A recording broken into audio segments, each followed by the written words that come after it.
안녕하십니까?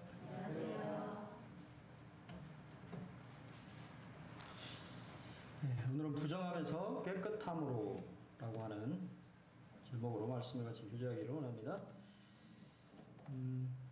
같이 누가복음 5장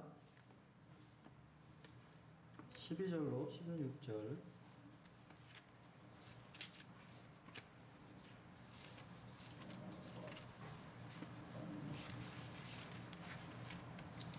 교독해서 읽겠습니다. 5장 12절. 예수께서 한 동네에 계실 때에 온몸에 나병 들린 사람이 있어 예수를 보고 엎드려 구하여 이르되 주여 원하시면 나를 깨끗하게 하실 수 있나이다 하니 예수께서 손을 내밀어 그에게 대시되 이르시되 내가 원하노니 깨끗함을 받으라 하시되 나병이 곧 떠나니라. 예수께서 그를 경고하시되 아무에게도 이르지 말고 가서 제사장에게 내 몸을 보이고 또 네가 깨끗하게 됨으로 인하여 모세가 명한 대로 예물을 드려 그들에게 입증하라 하셨더니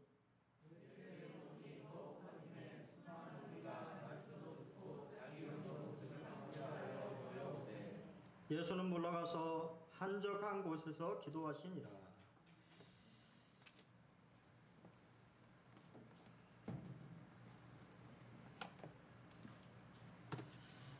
예, 오늘의 등장인물은 나병 환자입니다.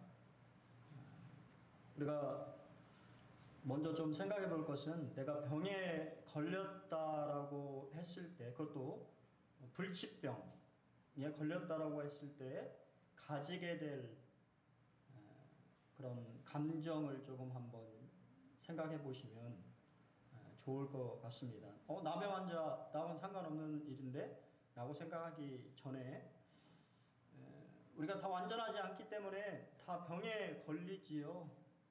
그렇지 않습니까? 병에 걸렸을 때 우리가 다 그 병에서 낫고자 지푸라기로 잡으려고 하는 심정을 갖는 것이 병자의 마음입니다. 그런 것들을 우리가 좀 생각하면서 말씀을 들으시면 좋을 것 같아요. 나병은 모르고 3년, 알고 3년, 숨어서 3년, 멸시당하며 30년을 사는 병이다라고 누군가 이야기를 했어요. 나병에 걸린지도 모르고 3년을 지내다가 이제 그 온몸에 반점이 생기고 이제 하얗게 이렇게 이제 드러나게 되잖아요. 그러면 내가 병에 걸렸다라고 하는 것을 알게 되고 심한 경우에는 이 손이 이제 구부러지거나 떨어지기도 하는 이제 얼굴도 여기 보시는 것처럼 흉측하게 변해서 도저히 이제 사람들과 함께 이제 살 수 없는, 그래서 숨어서 3년, 또 그런 사람들을 봤을 때 사람들은 혐오감을 느끼기 때문에 멸시를 이제 하는 것이 우리가 문둥병, 나병이라고 하는 병의 이제 특징입니다. 2020년 6월 5일 날 그 카톨릭 방송에서 이 전재복이라고 하는 이제 나병을 지금도 치유하시는 분이 나오셔서 얘기를 했는데요. 우리나라에 지금 나병 환자가 9,300명이 있어요. 그러니까 집에서 치료를 받는 사람이 2,800명 정도가 되고, 또 한센 집단 거주지에서 한 2,800명 정도가 거주를 하고, 그리고 산청 성심원이라고 하는 곳과 라자로 마을이라는 곳에 한 290명 정도가 있고, 우리가 이제 나병 환자 하면 소록도를 많이 생각하시는데 소록도에는 480명 정도. 그러니까 실제적으로는 그냥 집에서 모르게, 사람들 모르게 이렇게 생활하시는 분들이 많다라고 하는 것들을 알 수가 있고요. 또 동일하게 나병에 대한 편견이 여전히 많이 있는 것들을 이렇게 이제 말씀을 하시더라고요.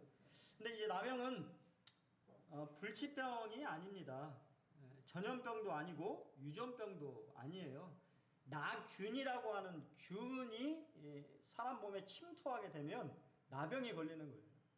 근데 이제 의학 기술이 발달해서 지금은 이 조기에 발견을 하게 되면 이 주사 치료를 하게 되면 1, 2년 내에 치료가 가능한 사실은 질병입니다. 그러니까 뭐 크게 염려하지 않을 병이지만 우리가 지금 말씀을 보고 있는 그 당시의 나병은 불치병, 걸리면 죽는 병으로 실제적으로 생각을 하고 있었다라고 하는 거예요.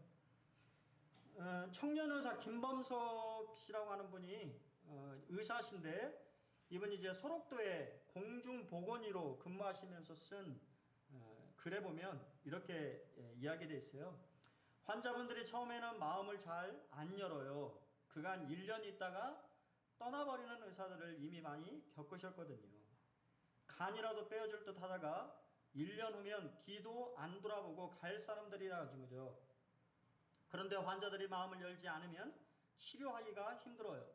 가슴이 답답하다는데 약만 드릴 수는 없잖아요. 한참 말씀을 안 하셨는데 알고 보니 남편분이랑 싸우신 거예요. 도시에서 병원을 찾는 분들은 적극적인 치료 의지가 있는데 소록도에 계신 분들은 치료 의지가 없어요. 워낙 힘들게 살아오신 분들이라 육신의 병을 죽음으로 극복한다고 생각하는 분들이 많아요. 그러니까 단순한 이렇게 질병을 가지고 있으면서도 의사에게 쉽게 다가가지 못하는, 사실 어떻게 보면 나병 환자는 요즘으로 말하면 마음의 병에 걸려 있는 사람들이 나병 환자인 것 같아요. 사람들의 어떤 편견, 그런 어떤 혐오스러운 시선, 그런 것들을 통해서 자신의 마음을 닫아버린 그러한 사람들이 사실은 나병 환자들이 아닌가라는 생각이 들어집니다. 레위기 13장과 14장에 하나님께서 나병에 대해서 말씀하고 있는데 13장에 보면 나병 환자는 옷을 찢고 머리를 풀며 인임수를 가리고 외치기를 부정하다 부정하다 할 것이요 병 있는 날 동안은 늘 부정할 것이라. 그가 부정한즉 혼자 살되 진영 밖에서 살지니라. 나병이 무서운 이유는 혼자 살아야 된다라고 하는 거예요. 외로움을 사실은 극복해야 되는 것이 나병의 가장 큰 어려움인지도 모르겠습니다. 그리고 그 당시에 이 나병은 우리가 생각할 때 나병만을 말한 것이 아니고 성경에서 레위기 13장에서는 피부병의 여러 질환들을 사실은 다 나병으로 간주를 했고, 그러한 병들을 뭐라고 생각하냐면 천벌이라고 생각을 했어요. 하나님이 내가 죄를 지어서 주시는 벌이다라고 사람들이 생각했습니다. 왜냐하면 우시야 왕 때문에. 우시야 왕이 하나님 앞에 범죄했을 때 나병에 죽을 때까지 나병에 걸렸지요. 그것을 유대인들이 알고 있었기 때문에 나병은 하나님 앞에 죄를 지어서 생긴 병이다. 그런 건가요? 성경에 전혀 그런 것은 언급하고 있지 않아요. 근데 이제 그러한 상황, 그런 것들을 생각하다가 결국은 이제 그렇게 생각을 하게 됐다라고 하는 것이지. 우리가 방금 읽었던 이 한 나병 환자가 등장을 하는데 우리가 이 사람을 통해서 우리가 믿음에 대해서 조금 한번 생각해 볼 수 있다라고 하는 것이에요. 그가 가진 믿음은 두려움 없는 믿음이었다라고 하는 것이 성경의 말씀입니다. 첫 번째, 그는 소망을 잃고 절망하지 않았습니다. 온몸에 나병이 들렸다라고 하는 것은 그 병이 심각하다라고 하는 것을 얘기하는 것이죠. 사실은 저도 이제 그 피부 질환을 어렸을 때 알아본 적이 있기 때문에 그러한 병에 대한 것들에 대해서 조금은 좀 우리 성도님들과는 좀 다르게 이해함이 좀 다를 거예요. 저도 한 4년 그 질병으로 인해서 고통을, 나병이 아니고요, 다른 이제 질병인데 다른 피부병, 만성이라고 하는 것을 저도 진단을 받았어요. 치료할 수 없는 피부 질환을 이렇게 이제 진단을 받았기 때문에 그 고통, 그래서 뭐 진짜 뭐 이상한 막 물고기를 막 으깨가지고 민간요법을 해가지고 막 얼굴에 바르기도 하고 막 냄새가 막 그런 거 안 해보셨죠? 치료받고 싶으면, 낫고 싶으면 뭔 짓이든지 다 합니다. 그게 환자의 마음이죠. 남의 환자는 가족들과 사회 공동체로부터 격리되어 생활했지만 소망 없이 절망하며 죽음만을 기다리지는 않았습니다. 만약 그가 삶의 애착을 버리면 당연히 공동체에서 격리된 자신의 비참한 인생을 비관만 하다가 자살하지 않았겠어요? 아니면 죽음을 기다리지 않았겠습니까? 하지만 오늘 등장하는 이 나병 환자는 그렇지 않았다라고 하는 것이에요. 그는 세상 밖으로 나왔고 세상 밖으로 나왔을 때 예수님에 대한 소문을 들었다라고 하는 것입니다. 삶의 애착이 그가 가두었던 동굴에서 나오게 했고 또 동일하게 예수님의 소문을 듣게 한 것입니다. 우리가 삶을 포기하지 않고 소망을 잃지 않을 때 구원의 길을 발견하는 것이죠. 그렇지 않습니까? 그래서 성경에서는 나를 간절히 찾는 자가 나를 만날 것이다 라고 말하고 있는 것이지. 주님은 간절히 찾는 자를 만나주십니다. 여기 지금 나와 있지는 않지만요, 마태복음 8장에 보면 예수님이 여기서는 이제 동네로만 나와 있습니다만 마태복음 8장에 보면 산에서 내려오셨다. 산상수훈을 하시고 내려오시고 예수님이 내려오는 것을 보고 수많은 무리들이, 그 말씀을 들었던 수많은 무리들이 예수님을 둘러쌌어요. 그러면 이 나병 환자는 어떻게 예수님 앞으로 나와왔을까요? 생각을 해보셨습니까? 그것이 바로 두려움 없는 믿음이라고 하는 것이에요. 사실 믿음은 좀 뻔뻔한 것이 필요해요. 하나님 앞에 좀 뻔뻔해도 된다고 말입니다. 완벽한 사람이 없어요. 다 연약함이 있고 다 실수가 있고, 하지만 믿음으로 내 이 필요를, 도움을 요청하는 그러한 뻔뻔함이, 그것이 때때로는 믿음의 모습일 수 있다라고 하는 것입니다. 그는 사람들의 시선을 의식하지 않고 예수님 앞에 나왔습니다. 여러분, 우리가 사도 바울 또한 이렇게 얘기하죠. 우리가 사방으로 우겨쌈을 당하여도 쌓이지 아니하며 답답한 일을 당하여도 낙심하지 아니하며 박해를 받아도 버림받지 아니하며 거꾸로 팀을 당하여도 망하지 아니하고 우리가 항상 예수의 죽음을 몸에 짊어짐은 예수의 생명이 또한 우리 몸에 나타나게 하려 합니다. 그리스도인의 삶이 그렇습니다. 어려운 일, 힘든 일, 그리스도에 대해서 호의적이지 않은 세상에 살고 있어요. 그리고 더욱 말세로 갈수록 종말이 이루어질 수 있도록 그리스도인에 대한 사람들의 반응은 호의적이지 않습니다. 그렇지 않습니까? 그럴 때 우리가 답답하거나 낙심하거나 실족하는 것이 아니라 오히려 그러한 상황에서 내 몸 안에서 예수의 생명이 나타날 수 있는, 우리 주님의 믿음의 역사가, 우리 주님의 함께 하시는 그러한 역사가 드러나는 계기가 되어진다라고 하는 것이 성경의 가르침입니다. 역설이죠. 맞습니까? 재미있는 것은 레위기 13장에 보면 제사장이 보기에 나병이 그 피부에 크게 발생하였으되 그 환자의 머리부터 발끝까지 퍼졌으면 그가 진찰할 것이요, 나병이 가연 그의 전신에 퍼졌으면 뭐라고요? 부정하다라고 했습니까? 정하다 할지니 다 희어진 자인즉, 정하군요. 참 이상한 말씀이죠. 병이 온 몸에 퍼지면 제사장이 치료를 하는 게 아닙니다. 제사장이 진찰을 해서 뭐라고 선언하냐면 너는 깨끗하게 되었다라고 얘기하는, 뭔가 좀 이상하지.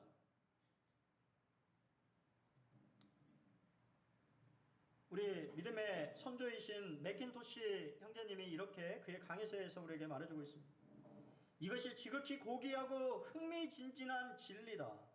아무리 작은 반점이라도 그것이 문둥병 반점일 경우 하나님은 간용하지 않으셨지만 차라리 이제 와서 그 문둥병이 머리에서 발끝까지 아예 그 사람의 전신을 덮게 되었을 때는 그 사람은 정하다는 선언을 받았던 것이다. 이것은 무슨 말인가? 즉 그것은 이제 그런 사람은 하나님의 은혜와 속죄의 피를 향유하기에 적절한 주인공이 되었다는 말이다. 이제 준비가 됐다라고 하는 것이에요. 이제 더 이상 하나님이 은혜를 베푸시지 않으면 그 사람은 깨끗하게 될 수가 없는 거예요. 하나님의 은혜를 받을 준비가 되어온 사람이다. 여러분 얼마나 자신의 죄에 대해서 깊이 생각해 보신 적이 있습니까? 내가 죄인이라고 하는 사실, 하나님 앞에 내가 부정한 사람이라고 하는 사실을 얼마나 여러분 경험하며 느끼며 살아가고 있습니다. 그런 것을 알게 될 때 사실은 하나님의 은혜를 더 깊이 깨닫게 되는 것이죠. 이것이 바로 아까도 말씀하신 것이 역설이에요. 하나님은 이미 전신에 더 이상 사람의 방법으로는 치유할 수 없는 상태가 됐을 때 그 사람은 이제는 하나님의 은혜를 받을 준비가 됐다고 말씀하신 거죠. 그 사람이 이제 겸손히 주님 앞에 엎드려 구했습니다. 그의 간절함과 저돌성을 우리는 보게 됩니다. 많은 사람들은 예수님 앞에 당당하게 서서 맞이했지만 나병 자는 자신이 죄인인 것을 알고 예수님 앞에 엎드렸습니다. 누구처럼? 베드로처럼. 시몬 베드로처럼 그가 이 무릎 앞에 엎드려서 주여 나를 떠나소서 나는 죄인으로소이다 라고 이야기했던 것처럼 이제 그는 예수님 앞에 무릎을 꿇어놓았어. 무릎 꿇다라고 하는 것은 다른 사람의 무릎 앞에 엎드리거나 다른 사람 앞에 무릎을 꿇는 것은 자신의 자아와 자존심을 포기하는 것으로 겸손을 의미하는 것입니다. 여러분 얼마나 하나님 앞에 무릎을 꿇으셨습니까? 또한 그가 뭐라고 주님을 불렀죠? 선생님이라고 불렀습니까? 아니요. 베드로처럼 주님이라고 불렀습니다. 바로 능력이 있으신 분이라고 하는 것, 권능의 하나님이시라고 하는 사실을 그가 인지하고 있었다라고 하는 사실입니다. 그는 겸손히 주님 앞에 엎드려 구했습니다. 여러분의 문제가 있습니까? 그 문제를 가지고 하나님 앞에 엎드리시기 바랍니다. 우리가 참 저도 이제 CD를 받아가지고 자주 듣는 건데 희지의 6집에 보면 이런 곡이 있어요. 우리 젊은이들은 잘 알 텐데 그저 엎드리는 것. 내가 아프고 아팠던 시간은 주님 뜻일까 아니면 내 고집 때문일까? 견디고 참는 것, 그 자리를 지킨다는 게 주님 뜻일까 아님 내 신념일까? 시간이 흘러 많은 산을 넘어왔지만 여전히 나는 답을 모르죠. 답을 몰라도 깨달은 것 하나 있지요. 주님께 그저 엎드리는 것. 그저 엎드리는 것, 그저 엎드리는 것. 내가 엎드려야 주님이 업고 가시죠. 그저 엎드리고 주님과 함께 온 길은 결코 후회가 없죠. 참 좋은 가사입니다. 저도 참 들을 때마다 참 같이 따라 부르게 되고 아멘이 되는 거예요. 하나님 우리에게 원하시는 것이 무엇입니까? 겸손하게 엎드리는 것입니다. 그분의 주님 되심을 인정하고 내 자신의 문제를 주님 앞에 맡기는 것. 그럴 때 하나님이 그 사람의 은혜를 베푸시는 거예요. 세 번째, 이 나병 환자는 자신의 원함이 아닌 주님의 뜻을 구했다라고 하는 것입니다. 주여 원하시면 나를 깨끗하게 하실 수 있나이다 하니 내가 원하노니 깨끗함을 받으리라. 주님이 참 장단을 잘 맞춰주시는 분인 것 같아요. 여러분 성경을 자세히 보시면요, 주님이 믿음의 사람의 고백에 대해서 그 사람의 고백을 장단을 참 잘 맞춰주시요. 주여 원하시면, 이건 가정법 문장입니다. 예수님이 만약 원하시면이라는 뜻이에요. 즉 나병 환자는 예수님이 자신의 소원을 들어주시지 않으실 수도 있다라고 하는 것을 전제로 말한 것입니다. 능력이 없으신 분이라는 게 아니라 고치실 수 있지만 나를 고쳐주실 수 있을까요? 없을까요? 확신은 없는 것입니다. 그렇게 대답하게 될 때 주님은 뭐라고 말씀하셨어요? 내가 원하노니라고 말씀하십니다. 나병 환자는 가정을 말했지만 예수님은 현실을 대답하셨습니다. 여러분의 문제가 주님이 정말 나를 고쳐주실까? 아니면 이 문제를 해결해 주실까? 여러분, 그것을 정말 주님의 뜻이라고 한다면, 주님이 그것을 원하신다고 한다면 주님은 반드시 그것이 현실이 되고 현재가 되게 하시는 분이라고 하는 사실을 기억하시길 바랍니다. 여러분, 이러한 겸손한 기도가 필요합니다. 무조건 내가 필요한 것을 아뢰는 것이 아니라 주님이 원하시면 나를 깨끗하게 하실 수 있습니다. 주님이 원하시면 내가 이 문제에서 구원하실 수 있습니다. 우리는 주님의 뜻을 구해야 되는 것입니다. 내 원함이 아니라. 그렇게 될 때 주님은 맞장구 쳐주시는 거예요. 네가 그것을 원하느니 내가 그것을 이렇게 해주겠다라고 말씀하시는 것입니다. 예수님의 긍휼을 우리는 보게 됩니다. 만져주십니다. 성경을 읽을 때마다 참 감동이 되는 것은 예수님은 단지 말씀으로만 해도 그러한 능력이 이루어질 텐데 어떤 경우에는 만져주시는 것을 보게 됩니다. 마가복음 1장의 동일한 사건에 대해서 예수께서 불쌍히 여기셔서 만지셨다고 코멘트가 달려 있어요. 불쌍히 여기다, 헬라어는 스플랑코니 리조마이라고 하는 단어인데 영어로는 컴패션이라는 단어입니다. 컴패션이라고 하는 것은 함께 고통을 당하다라는 뜻이에요. 나병 환자의 고통을 그분이 아셨다라고 하는 것입니다. 그 병만을 보신 것이 아니라 그 나병 환자의 마음의 상처들을 그분은 함께 짊어지시고 불쌍히 여기셨다고 말입니다. 우리가 잘 아는 것처럼 예수님의 만져주심은 치유를 의미합니다. 이미 앞장에서 수많은 병자들이 왔을 때 예수님은 일일이 돌아가면서 그들에게 안수하시고 그들의 병들을 치유하시는 그러한 모습들을 통해서 예수님이 만져주시기만 해도 치유의 역사가 일어났다고 하는 것이 성경에 기록되어 있어요. 그래서 우리가 복음서를 쫓아가면 수많은 사람들이 예수님의 몸을 만지려고 노력했어요. 그렇죠?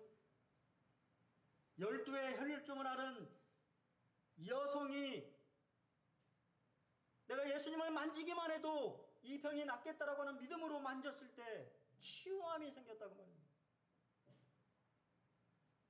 그게 예수님만 그랬습니까? 아니요. 사도행전을 보십시오. 사도 바울의 손수건을 가져가려고 손수건만 만져도 그것에서 역사가 일어났다고 하는 것이 성경에 기록되어 있지 않습니다. 사실은 예수님은 나병 환자의 마음을 만져주신 것입니다. 나병 환자는 언제나 사람들과의 접촉을 피해야 됩니다. 그래서 사람들이 있으면 피하라고 아까 방금 읽었던 레위기의 13장에 있는 말처럼 부정하다, 부정하다, 나는 부정한 사람입니다, 피하십시오 라고 외쳐야 되는 거예요. 어느 누구도 그 사람을 만질 수가 없는 거예요. 부정하기 때문에. 맥스 루케이도라고 하는 분이 이렇게 얘기했습니다. 예수님의 만져주심은 병 고침을 위한 것이 아니라 나병 환자의 마음을 치료하는 것이다. 나병 환자를 깨끗하게 하시는 주님의 모습은 대진 맞으심으로써 풀결하게 됨으로써 우리를 깨끗하게 하시는 그분의 십자가의 대속의 사랑을 보여주는 것입니다. 그 말은 요한이 말한 말과 혀로만 사랑하신 것이 아니라 행함과 진실함으로 내가 네 마음을 안다라고 만져주신 것입니다.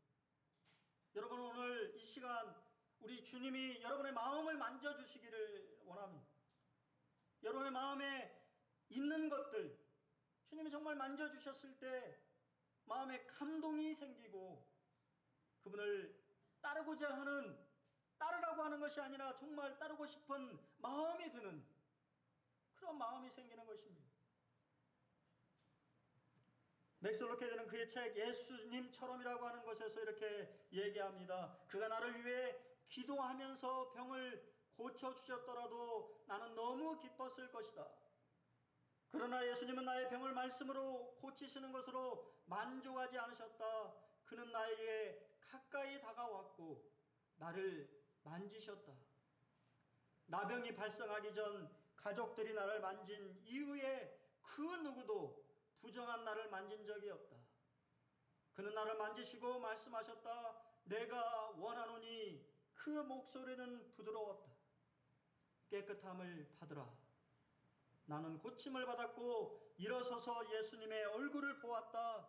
그분은 웃고 계셨다. 참 잘 상상해서 풀었었죠. 실제 그랬는지는 모르겠습니다만 아마 그런 마음이었을 거예요. 나병 환자의 그 얼마나 사람들을 피하다니면서 가족들과 단절돼서 생활하면서 그 외로움과 그 힘듦을 예수님은 너무나 잘 아셨기 때문에 안 만지셔도 됐지만 분명히 레이기에 문둥병자를 만지면 불결하게 되고 부정하게 된다고 율법에 말하고 있지만 그 율법을 넘어서 그의 마음을 만져주신 것입니다. 고린도후서 6장 2절에 내가 은혜 베풀 때 너에게 듣고 구원의 날을 도왔다 하셨으니 보라 지금은 은혜 받을 만한 때요 보라 지금은 구원의 날이로다. 여러분, 이것은 그냥 구원받을 뿐만 아니라 우리의 일상에서의 삶에서도 마찬가지라고 하는 것입니다. 하나님은 여러분에게 구원을 베푸시기를 원하고 은혜를 베푸시기를 원하시는 것입니다. 여러분, 믿음으로 나오게 될 때 그분은 언제든지 여러분을 환영하고 받아주신다라고 하는 것입니다. 그리고 여러분의 이야기를 들어주시는 거예요. 그러자 예수님의 치유 후에 예수님이 경고하시고 명령하십니다. 왜 그렇게 하셨을까요? 왜 경고하셨을까요? 그것은 이 땅에 오신 예수님의 진짜 사명을 감당하기 위해서인 것입니다. 예수님께서는 자신이 병 고치는 자, 현실의 문제를 해결하는 자로만 알려지기를 원하지 않으셨어요. 그분은 그 일 때문에 오신 것이 아닙니다. 그렇지요? 그것은 일시적인 거예요. 내가 지금 병을 고침받아도 언젠가는 죽음이 나에게 다가온다고 말합니다. 예수님이 왜 오셨어요? 바로 영생의 문제를 해결해 주시기 위해서, 죄의 문제를 해결해 주시기 위해서, 구원의 문제를 해결해 주시기 위해서 그분은 오신 것이죠. 사람들은 항상 이렇게 얘기합니다. 오병이어 사건 후에 사람들이 주여 이 떡을 항상 우리에게 주십시오. 그러면 배고프지 않게 되지 않습니까? 그러자 주님이 6장 38절에 내가 하늘로서 내려온 것은 내 뜻을 행하려 함이 아니요 나를 보내신 이의 뜻을 행하려고 하는 것이다. 나는 너희들에게 그냥 먹을 것을 주려고 온 사람이 아니다라고 말씀하십니다. 하나님 아버지의 뜻을 이루려고 내가 온 것이다. 그게 무엇입니까? 40절에 내 아버지의 뜻은 아들을 보고 믿는 자마다 뭐를 얻는 것? 영생을 얻는 이것이니 마지막 날에 내가 다시 이를 살리리라. 우리 주님이 우리에게 주시고 싶은 것은 영생이라고 하는 것이에요. 그냥 일시적인 만족감이나 일시적인 치유를 원하신 것이 아니라 그에게 하나님의 선물인 영원히 우리 주님과 함께하는 삶, 영생의 삶을 주시고자 하는 것이 주님의 바로 이 땅에 오신 목적이었습니다. 그래서 경고하신 것이에요. 그리고 명령하시죠. 3가지 명령을 합니다. 아무에게도 가지 말라. 깨끗함을 입었지만 아무에게도 가지 말라는 거예요. 2번째, 네가 만나야 될 사람은 제사장들이다. 제사장에 가서 네 몸을 보이고. 3번째, 또 내가 깨끗하게 됨으로 인하여 모세가 명한 대로 뭐를 드려? 예물을 드리라고 하는 것이에요. 왜 예물을 드리라고 했을까요? 우선 시간이 없어서 다 설명을 드릴 수 없으면 나중에 레위기 14장을 읽어보십시오. 레위기 14장이 깨끗하게 됨을, 그러니까 회복하게 되는 것에 대해서 말하고 있는데 거기에 제물을 드리게 돼 있어요. 그리고 물로 씻는 그러한 것들을 여러 번 말씀하십니다. 그것은 결국 예수님의 십자가의 대속사역의 그림자로서 말씀하시고 계신 거예요. 주님은 2가지가 정확하고 3가지는 제가 집어넣은 것입니다. 제사장에 증거하는 것이에요. 왜냐하면 그 당시에 나병은 누구만? 메시아만 고칠 수 있다라고 하는 것이 사람들의 생각이었습니다. 하나님만 나병을 고칠 수 있다라고 생각을 했어요. 그러니까 결국 예수님이 누구시다? 하나님이시다라고 하는 것을 증명하는 것입니다.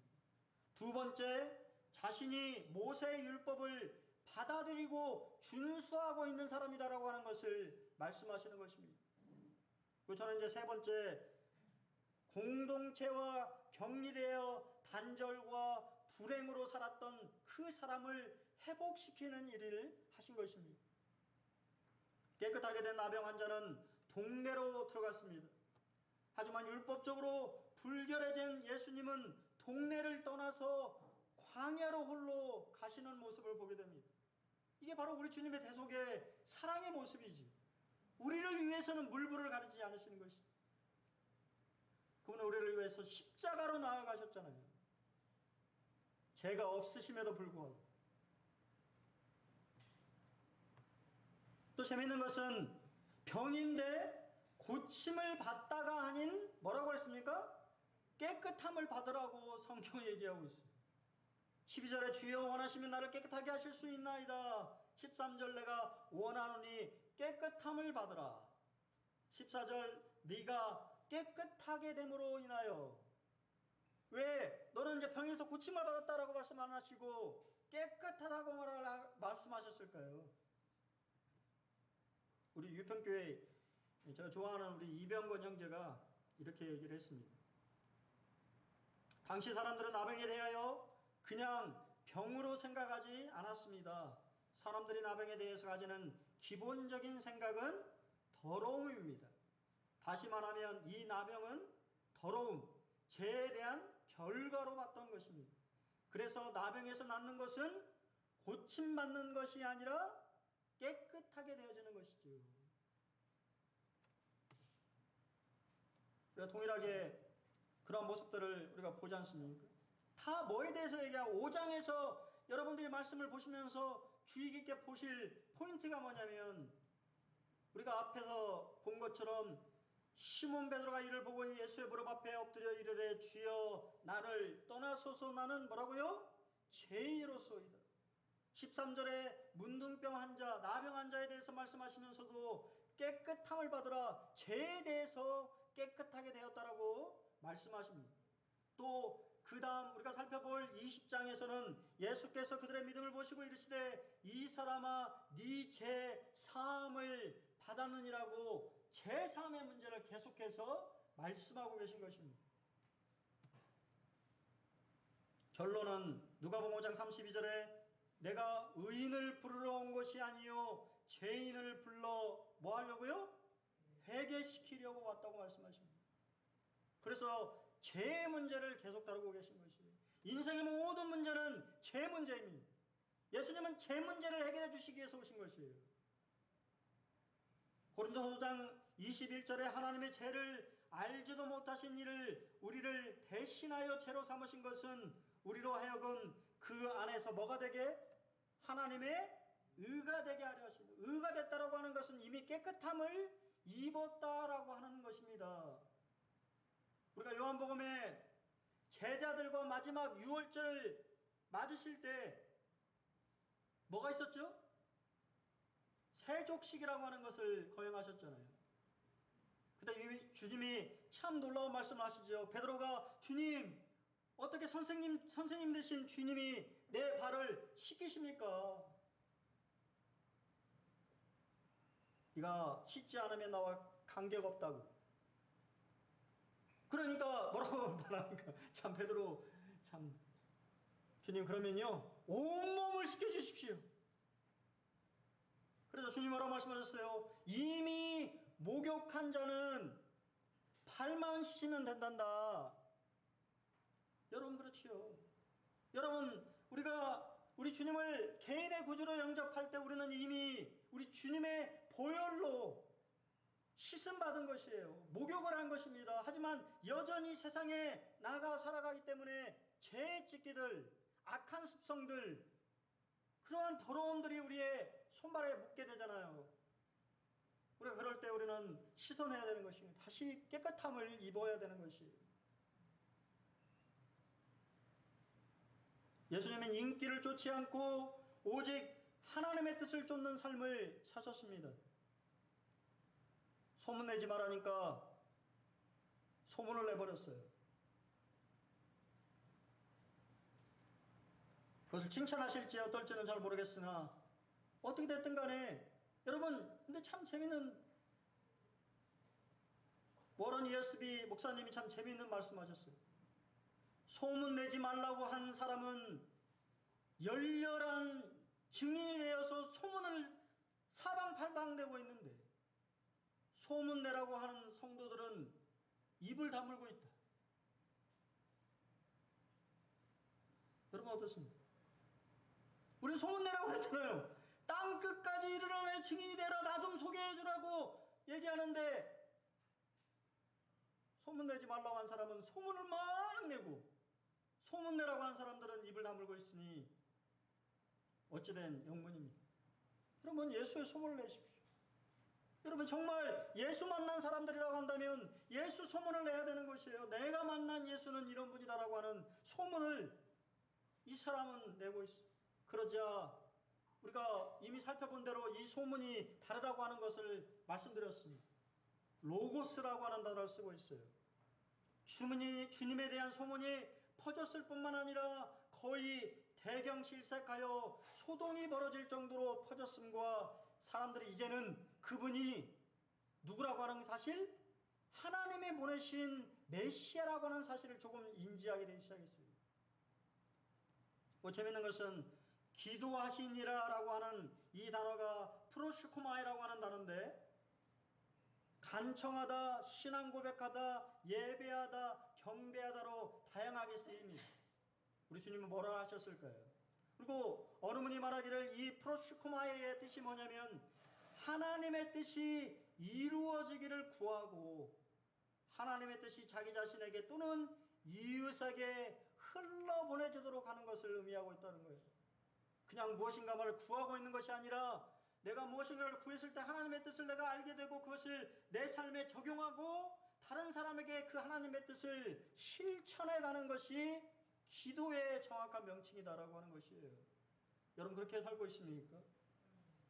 예수님은 바쁜 하나님의 일들을 행하시면서 다시 그분 앞에 하나님의 뜻을 구하며 다시 하나님의 뜻을 마음에 되새기며 다시 다른 동네에 가서 하나님의 뜻을 이루셔 가시는 그러한 모습을 보이셨다라고 하는 것입니다. 여러분 우리도 그런 삶을 살아야 되지 않겠습니까? 인기를 쫓는 것이 아니라 하나님의 뜻을 쫓아가는 삶, 그것이 바로 하나님이 정말 원하시는 우리 또 주님이 보이신 본된 모습이 아닌가 생각되어집니다. 적용을 하고 말씀을 드리겠습니다. 나의 나병은 무엇인가요? 잠시 생각해 보십시오. 말하고 싶지 않은 나병, 숨기고 싶은 나병, 끊고 싶지만 못 끊고 있는 나의 나병은 무엇입니까? 여러분, 그런 것이 있다고 한다면 두려움 없는 믿음으로 주님께 뭐 해야 돼요? 자백해야 되는 것입니다. 구원받은 사람은 자백만 해도 되는 것이에요. D.L. 모디는 이렇게 얘기했습니다. 자백하지 않고 영혼 속에 둔 죄는 몸 속에 있는 총알과 같다. 여러분, 여러분의 몸 속에 총알을 남겨두지 마십시오. 그러한 관계로는 하나님과 깊은 관계를 맺을 수가 없어요. 하나님은 사실 여러분과 함께 하고 싶으신 것입니다. 하지만 여러분들이 그러한 죄들을 감추게 될 때 하나님과의 관계가 소원해지는 것이지요. 이건 우리 아이들을 보면 쉽게 이해할 수 있습니다. 우리 아이들이 그렇지요? 뭔가 부모에게 좀 안 들고 싶거나 좀 부모에게 잘못하면 계속 뭐 합니까? 눈치 봐요. 모른다고 생각하죠. 부모는 모른다고 생각해요. 얼굴 표정을 싹 바꾸면서 다 한다. 근데 뭔가 좀 아십니까? 거리감이 있는 걸 느껴져요. 얘하고 나하고 뭔가 거리감이 있어요. 그러니까 얘가 뭔가를 숨기고 있다고 하는 것을 금방 캐치합니다. 여러분, 그런 관계가 아니에요. 여러분의 마음속에 그러한 잘못이 있다고 한다면 주님 앞에 고백하고 자백하시길 바랍니다. 그리고 마지막으로는 예수님처럼 인기를 쫓지 말고 오직 하나님의 뜻을 쫓는 삶을 살았으면 참 좋겠습니다. 우리 삶 속에 여러분 어떠한 문제를 가지고 있습니다. 5장에서 우리 주님은 하나님으로서 어떠한 문제든 해결할 수 있는 분으로 묘사되고 있습니다. 그분은 하나님입니다. 여러분이 어떠한 문제를 가지고 있든지 우리가 주님 앞에 믿음으로 나오게 될 때 그분은 그분의 모든 것들을 통하여서 여러분의 모든 문제들을 만져주시고 해결해 주시고 여러분을 하나님의 뜻 가운데로 인도해 주실 것입니다. 여러분 그러한 삶을 이번 한 주도 사시기를 바랍니다. 두려움이 아닌 우리 주님과 긴밀한 이 교제의 그런 관계 속으로 우리 사랑하는 우리 군산 본능교회 성도님들이 함께 하셨으면 참 좋겠습니다. 무더운 여름 건강 조심하시고 또 한 주도 주님의 은혜가 함께 하시기를 기도하겠습니다. 감사합니다.